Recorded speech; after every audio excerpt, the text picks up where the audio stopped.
Cable modems are also an always-on technology, which means you are available 24/7 to be hacked and attacked and compromised and have your information stolen, or you become a zombie to a bad guy's distributed denial of service attack. This is where he programs you to typically monitor a internet chat room, and when you see the proper string or code provided in that chat room, which is relatively anonymous, you now will go attack whoever you were programmed to attack. So a bad guy will compromise many computers, these are referred to as zombies, and then through the use of anonymous internet chat, or the IM, internet messaging, instant messaging, you will then trigger the attack to whatever the victim is that you've been programmed to attack. This diagram shows the trunks that I was describing, and again, in the early days you would be able to browse all the computers that were on your particular trunk.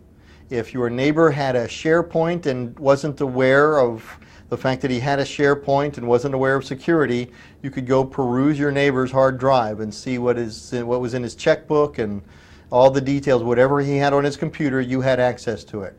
Again, these days the cable companies have secured this through the use of VLANs.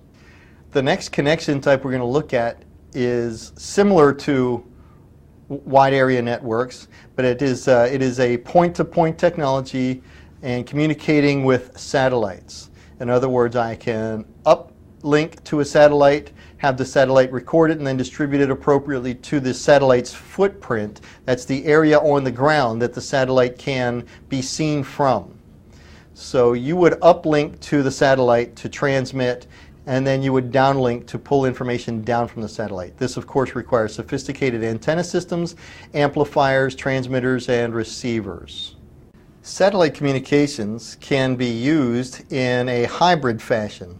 In other words, from the home computer, you use your modem through your ISP to upload information, and typically that information is a mouse click or a few keystrokes of a URL. That gets sent through your slow modem through the ISP out to the internet. But the loop back, the reply back to the user, is propagated through a satellite system that has greater transmission speeds, greater bandwidth. So again, we're optimizing for the typical home user has a very small amount of uploaded information. For that, we'll use the slow, cheap modem. And then the large volume of information that I'd like to get at a faster rate, I'll use the higher performance, higher cost satellite download. As I indicated earlier, depending on the altitude of the satellite and the particular antenna structure of the satellite, those in combination will provide a footprint, or the area of coverage on the ground that satellite can communicate with. That's referred to as its footprint. Today, satellite systems are used in many different forms of communications, whether it's commercial, educational, or even being used by the government.